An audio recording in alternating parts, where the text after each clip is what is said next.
Hi, இது நேற்று எடுத்த விலாக் தான். நேற்று நானும் ஹஸ்பண்டும் மேரேஜுக்கு போக வேண்டியது இருந்துச்சு. அதனால் பசங்களுக்கு மட்டும் மத்தியானம் லஞ்ச் செஞ்சு கொடுத்து ஸ்கூலுக்கு அனுப்பிச்சாச்சு. ஒரு 11 மணி போல் நாங்கள் மேரேஜுக்கு கிளம்பி போயிட்டோம். மேரேஜ் வந்து 10:30க்கெலாம் முடிஞ்சிருச்சு. நாங்கள் பசங்களை ஸ்கூலுக்கு அனுப்பிச்சி கிளம்பி போகிறதுனால கொஞ்சம் லேட்டாக தான் போனோம். நாங்கள் போகிறதுக்குள்ளே நிறைய பேர் வந்து கிளம்பிட்டாங்க. நாங்கள் போய் கொஞ்சம் நேரம் உட்காந்துட்டு பொண்ணு மாப்பிள்ளையெல்லாம் பார்த்துட்டு சரி கிளம்பலான்னு கிளம்பிட்டோம். இந்த மஹாலில் இந்த பிளேஸில் வந்து யாராவது ஃபோட்டோ எடுக்கணும் அப்படின்னா இல்லை ஃபோட்டோ எடுத்துக்கலாம். அதுக்குன்னே தனியாக டெக்கரேட் பண்ணி வச்சுருந்தாங்க. அந்த இடத்துல எங்களையும் நிப்பாட்டி ஒரு ஃபோட்டோ எடுத்து கொடுத்தாங்க. ஃபோட்டோ எடுத்து முடிச்சுட்டு அப்படியே டைனிங் ஏரியா கிளம்பியாச்சு. ஃபுட்டு வந்து வெஜ் மீல்ஸ் தான் போட்டிருந்தாங்க. கேட்ரிங் சர்வீஸ் தான். ரொம்ப நீட்டாக சர்வ் பண்ணியிருந்தாங்க. சாப்பாடு எல்லாமே ரொம்ப சூப்பராக இருந்துச்சு.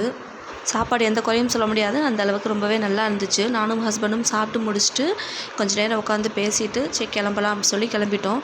டைனிங் ஏரியாவுக்கு வெளியில் வந்து மொய் போட்டுட்டு இருந்தாங்க. நாங்களும் ஒரு மொய் போட்டுட்டு அப்படியே சுற்றி எல்லாத்தையும் பார்த்துட்டு கிளம்பிட்டோம்.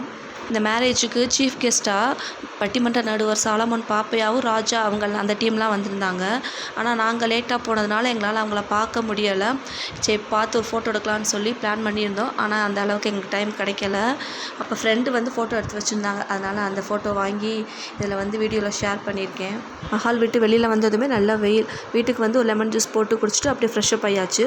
வெளியில் எங்கே தான் போயிட்டு வந்தாலும் நம்ம வீட்டுக்குன்னு வந்து ரிலாக்ஸ் பண்ணால் தான் நல்லாயிருக்கும். உங்களில் யாருக்கு இப்படி பிடிக்குன்றது மறக்காமல் சொல்லுங்கள். நாளைக்கு இன்னொரு வீடியோவில் சந்திக்கிறேன். டாடா பாய்.